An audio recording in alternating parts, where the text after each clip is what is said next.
Alors, notre invité, comme l'a présenté Antoine, Agathe Tupoula-Kobola, est diplômée du programme de maîtrise en orthophonie de l'Université de Montréal, membre de l'Ordre des orthophonistes et audiologistes du Québec. Et puis, elle est également la directrice générale de la clinique Multithérapie Proaction. Bienvenue, Agathe. Bien, merci, bonjour. On veut tout savoir, mais on n'osera pas parler beaucoup parce qu'on a peur que tu nous reprennes. Pas du tout, je vous jugerai pas. Toute la semaine, on va parler des troubles de langage, du langage, Oui. mais aujourd'hui, plus particulièrement, retard de langage. C'est quoi la différence entre les deux? En fait, on parle d'un retard de langage quand il y a un décalage. Le développement du langage est plus lent en comparaison aux enfants du même âge. Donc, ça se traduit de différentes façons. L'enfant peut avoir du mal à prononcer certains sons, à formuler des phrases complètes ou élaborées. Même parfois, il va avoir tendance spontanément à utiliser plus les gestes pour s'exprimer que d'utiliser la parole. OK. Ça peut affecter aussi le vocabulaire. Ça va être moins enrichi, moins diversifié que le vocabulaire des enfants du même âge.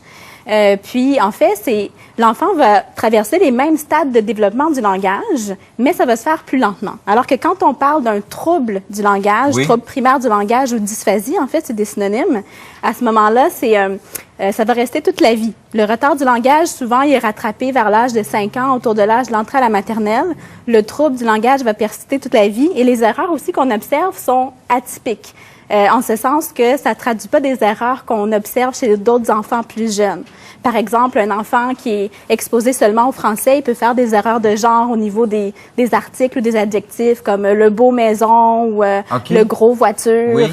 Les énoncés vont être un peu télégraphiques. Les verbes peuvent rester à l'infinitif. Il va manquer des mots. C'est donc pas juste dans la façon dont l'enfant prononce les mots, mais c'est les mots qu'il utilise et les concepts aussi du langage. Parce que le langage, c'est un concept. Hein? Tu sais, juste le mot famille, ça représente quelque chose. Alors, un enfant, est-ce qu'il est capable d'utiliser les mots cuisine, salon, famille, oncle, grand-père, des choses comme ça aussi? Tout à fait. Ouais. La compréhension peut être affectée. Puis quand on parle de compréhension, c'est vraiment au sens large. La compréhension des questions, des consignes dans la vie quotidienne. Ah oui? Les enfants qui ont un trouble du langage vont avoir du mal à comprendre des consignes plus longues souvent.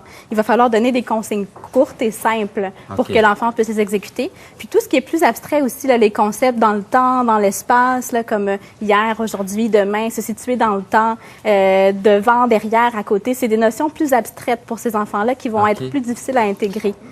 On estime que c'est à peu près 15 des enfants qui accusent un retard de langage. Autour de 15 des enfants de 2 ans vont avoir un retard. Et dans la plupart des cas, en fait, quand on parle de retard, c'est que ça va être rattrapé autour de l'âge de l'entrée à l'école. Parce que là, c'est ça, vous disiez, Agathe, 2 ans. Donc, 2 ans, il faut déceler cette problématique-là. Pour rattraper le retard, on a 4 ans pour rattraper le retard de langage, pour que lors de l'entrée à l'école, on parle en maternelle, en première année? Maternelle, première année. Donc, c'est 3-4 ans. Oui. On a juste 3-4 ans pour rattraper. En fait, c'est possible, c'est correct, c'est les normes, En fait, on vient au monde avec ça. C'est vraiment une cause neurophysiologique. Donc, souvent, ça se peut qu'on observe, qu'on se doute qu'il y a un retard ou un trouble du langage à 2 ans, mais il y a des signes précurseurs bien avant qu'il faut surveiller. Qui serait quoi? Par exemple, à l'âge de 6 mois, on s'attend à ce que le bébé ait un contact visuel avec nous, à ce qu'il nous regarde, à ce qu'il réponde au bruit de l'environnement, au sourire de l'adulte. Déjà vers l'âge d'1 an, normalement, on observe les premiers mots. 1 an et demi, 18 mois, déjà il y a entre 20 et 50 mots à peu près. L'enfant va être capable de comprendre des questions simples comme c'est qui, c'est où. Puis aussi, il va être capable de répéter beaucoup les mots qu'il entend dans l'environnement produit par l'adulte, répéter par exemple les bruits des animaux. Donc même à l'âge, quand l'enfant est bébé, on peut déjà déceler certains signes. Donc, avant 2 ans, là? Oui, exactement. Puis les signes à surveiller vont être différents, là, dépendamment de l'âge de l'enfant. Mais il existe une ressource qui s'appelle, en fait, Je grandis, je communique, qui est une toise qu'on peut retrouver sur le site de l'Ordre des orthophonistes audiologistes du Québec. Et puis, ça donne vraiment des repères développementaux. À tel âge, on s'attend à telle chose de la part de l'enfant, autant au niveau du langage que de l'audition.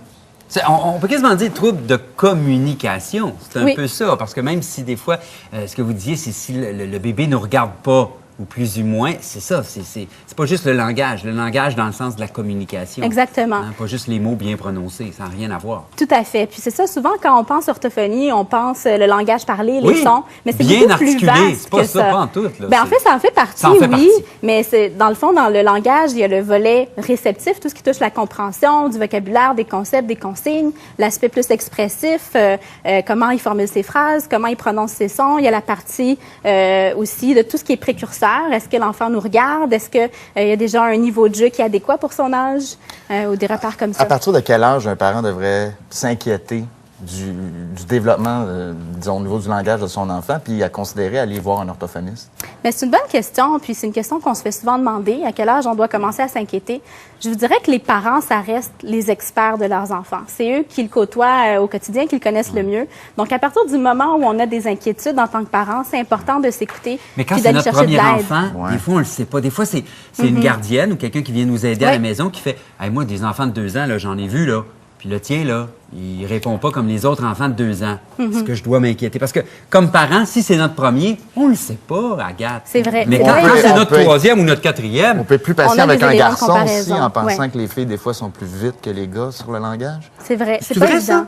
Ben, pas les nécessairement. bébés-filles sont plus vite que les bébés-gars? Pas nécessairement. Il y a des recherches qui tendent à démontrer ça, mais il n'y a pas de conclusion claire là, à savoir Vous voulez pas embarquer là-dessus, hein, Non. Agathe? Hein? Ça, c'est un sujet, on n'y va pas dans ce sujet-là. Mais c'est ça, en fait. Ben, c'est important de tenir compte des observations des autres intervenants qui gravitent autour de l'enfant, que ce OK. soit l'éducatrice en garderie, sa Ah, ben oui, gardienne, ben de s'écouter comme parent, mais de prendre aussi ce que les gens de l'entourage nous donnent là, comme observation. Mais ce que j'entends, c'est qu'il n'y a pas de raison de paniquer parce qu'on parle de retard de langage et l'objectif, c'est d'avoir un diagnostic peut-être et après ça, de pouvoir rattraper le fameux retard. Comment ça se passe là, quand j'arrive Ouais. à la clinique là, et puis vous allez me diagnostiquer à mon enfant un retard de langage? C'est une bonne ou une mauvaise nouvelle? C'est quoi? Bien, en fait, première chose, c'est d'avoir un rendez-vous avec l'orthophoniste. Pour ça, ça prend une référence médicale si on passe par le secteur public de santé. Si on consulte en privé, à ce moment-là, on n'a pas besoin de référence de médecin, on peut déjà voir l'orthophoniste. L'orthophoniste va faire une évaluation avec l'enfant en quelques séances, avec différentes tâches, un questionnaire aux parents pour connaître l'histoire de développement de l'enfant. L'orthophoniste va faire des jeux aussi, des tâches structurées, des tests pour évaluer les habiletés langagières de l'enfant. À partir de là, on va déjà avoir une idée du niveau de sévérité. Est-ce que c'est léger, modéré, sévère? Mais c'est rare qu'après 2-3 séances, on sait déjà si on parle d'un retard ou d'un trouble. Des OK. fois, on a des indices qui nous amènent à soupçonner, à donner l'hypothèse d'un trouble, mais c'est plutôt après quelques séances d'intervention, même après quelques mois, que là, on a une idée plus claire s'il s'agit d'un retard ou d'un trouble. Par oui. contre, même sans savoir l'étiquette claire, si on Ouais. veut, on peut déjà commencer à intervenir puis outiller les parents. Donc, l'intervention précoce, c'est super important, puis ça a fait ses preuves aussi.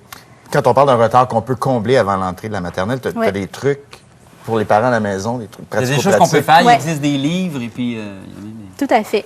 Mais c'est important que le parent ne se sente pas coupable ou responsable du retard de langage ou du trouble de langage de son enfant. C'est sûr qu'il n'est pas responsable, c'est une cause neurophysiologique, mais il y a des trucs à mettre en pratique au quotidien pour favoriser le développement du langage. Par exemple, là, les livres, c'est des outils ultra Ouais. puissants pour développer le langage. Des bébés, hein? Oui. Mes 1000 premiers mots, c'est le genre de choses là, Oui, qu'on comme, travaille avec notre enfant. Ça lui donne la conception des Exactement. objets. Puis, Ce livre-là, Les 1000 premiers oui. mots, en fait, c'est un style de livre imagier, donc avec Oui. des images regroupées par thème. Exemple, le thème de la salle de bain, du supermarché à l'épicerie. On peut s'amuser avec l'enfant à nommer les images, lui montrer les objets tangibles aussi pour l'amener à comprendre le concept, lui rappeler des expériences personnelles où il a vu cet objet-là ou pour favoriser l'intégration des mots de vocabulaire. Puis aussi d'autres stratégies intéressantes qu'on peut mettre en pratique, simplement se mettre à la hauteur de l'enfant, se mettre face à face pour Oui. lui parler. Ça permet à l'enfant de voir notre visage, de voir comment on place nos articulateurs.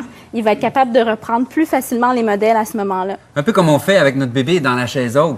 Ben Hein? oui. Avant 2 ans, on parle Exactement. beaucoup avec lui quand on le nourrit, mais dès qu'on le débarque de la chaise haute, après 2 ans, des fois, on oublie ce rapport-là d'être à sa hauteur. Merci pour ces bons trucs.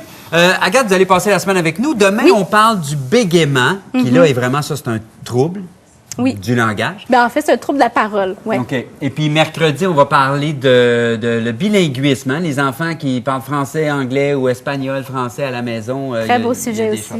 Merci beaucoup. Ben, Myriam, de quoi allons-nous jaser, entre autres, cette semaine également?